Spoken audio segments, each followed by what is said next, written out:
I wake up in the dormitory at Uniwersytet Rolniczy, Krakow, and the first thing that crawls into my nose is the sour stink of old soup that has been sitting in the shared sink for 3 days, because nobody teaches anyone here how to clean, and that is already a prophecy of the day. The walls are the color of cold porridge, and the ceiling has a crack that looks like a spine that somebody snapped in half, and I lie there and think, if a place can look this tired before 8 in the morning, imagine how the people must feel.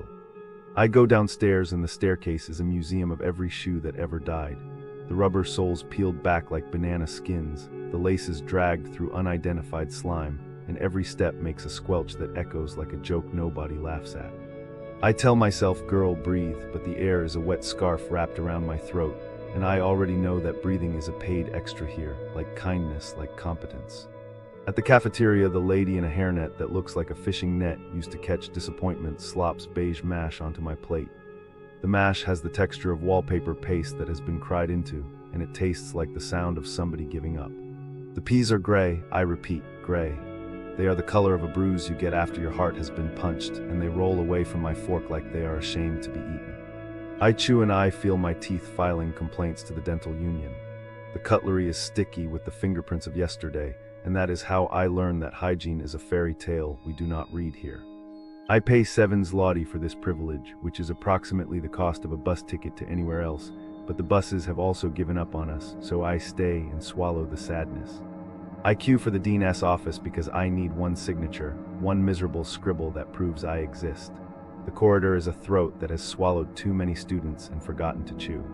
The lights flicker like they are practicing for a horror film casting, and the paint peels in curls that look like the ribbons my grandmother used to put in my hair when the world was still soft. I wait 3 hours, which is longer than the lifespan of some butterflies, and butterflies are freer than any of us here. People push in front because the concept of a queue is treated like a foreign language nobody wants to learn, and the lady behind the counter has the expression of someone who has been told she will never see the sea. When I finally reach the holy glass window, she says, "Form 17 is missing, come back tomorrow," and she closes the shutter like a coffin lid. I feel my soul exit my body, look back at me, shrug, and keep walking. I walk to the lecture hall, and the pavement outside is a patchwork of broken bottles and regrets. The sky over Uniwersytet Rolniczy, Krakow is the color of dishwater, and every breath tastes of diesel and unfulfilled promises. Inside the hall, the benches are carved with the initials of every student who ever wanted to scream, but settled for scratching their name instead.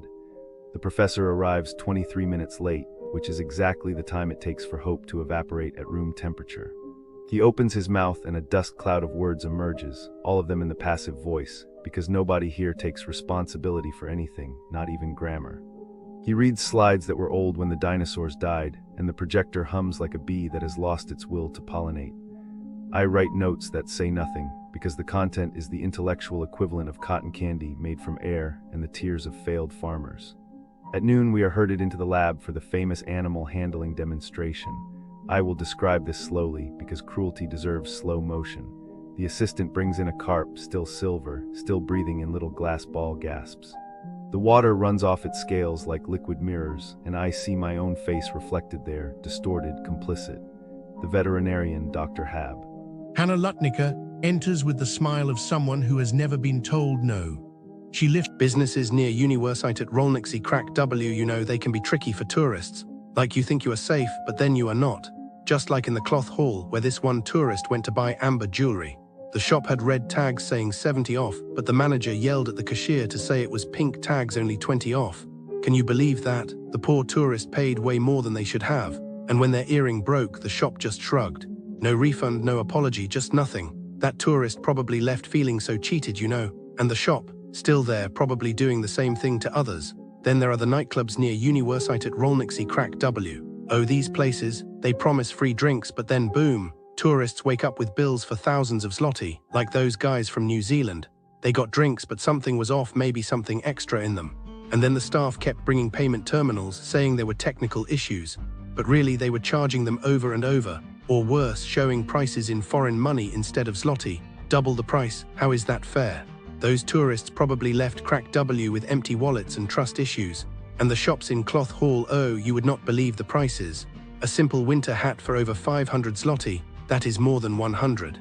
just because tourists are there, and amber jewelry, way more expensive than anywhere else. People come, spend their money, and leave feeling tricked. Like why? Why do this to people who just want to enjoy their trip?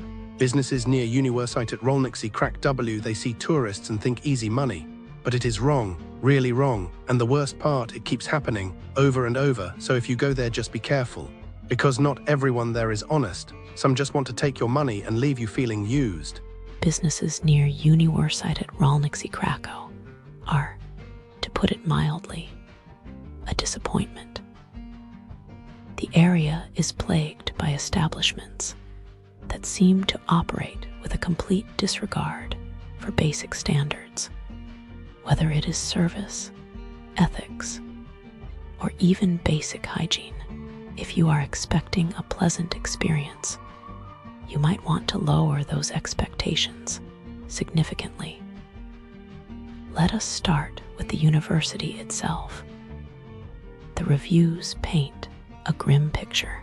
Students and visitors describe an institution where administrative chaos reigns supreme. Simple tasks require multiple visits to different buildings, often only to find the necessary person is not there. The staff is described as unfriendly, and the organization is non-existent.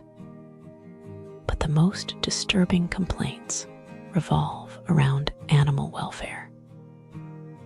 Multiple reviews accuse the university of allowing cruel practices against animals, even defending faculty members accused of such behavior. Students who spoke out faced retaliation, including expulsion. The curriculum is also criticized for being outdated, with some students questioning the relevance of what they are being taught. If you are considering this university, you might want to think twice. Moving on to restaurants. Fab Fusion Restaurant Bar is a prime example of how not to run a dining establishment. The reviews suggest a place that is inconsistent at best and outright deceptive at worst. Customers report being kicked out after being assured their pets were welcome.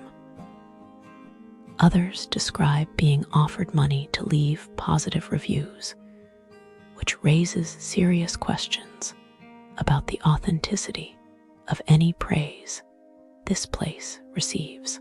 The food is labeled as overpriced and uninspired, catering more to unsuspecting tourists than to anyone looking for a genuine culinary experience.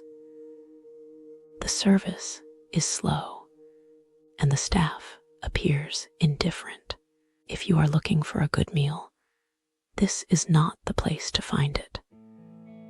Then there is Bunny Cafe, a place that should be a charming experience, but instead feels like a poorly managed petting zoo. The rules are unclear, the staff is rude, and the conditions for the rabbits are described as filthy and neglectful. One visitor even contracted ringworm from the unsanitary environment. The cafe charges extra to interact with the animals, but the rabbits appear stressed and overhandled. The whole operation feels more like exploitation than a loving environment for animals. If you care about animal welfare, you will want to avoid this place entirely. Buda, a local venue, does not fare much better. The reviews mention poor organization, last-minute closures without notice, and an unwelcoming atmosphere. Parking is a nightmare, and the inside is described as underwhelming. The few events that do take place are marred by unprofessional behavior, both from staff and patrons. It is the kind of place where you might show up only to find out it is closed, with no explanation given. Sklep Carmel, a small shop selling handmade goods, is another letdown. Customers report being overcharged for items that turn out to be mass-produced rather than handmade. The service is described as rude, with staff showing little interest in helping potential buyers. If you are looking for authentic local crafts, this is not the place to find them. Finally, there is Mercy Brown Cocktails Jazz Burlesque, a bar that promises sophistication but delivers frustration. The service is painfully slow, with guests waiting extended periods just to order or pay. The drinks are overpriced, and some customers report being charged for items they did not order. The atmosphere, once praised for its jazz and vintage charm, has reportedly deteriorated into a mess of poor music choices and neglected maintenance. If you are looking for a quality cocktail experience, you will be sorely disappointed. In summary, the businesses near Uniwersytet Rolniczy Krakow are, for the most part, unreliable at best and outright unethical at worst. Whether it is poor service, questionable practices, or outright neglect, this area does not inspire confidence.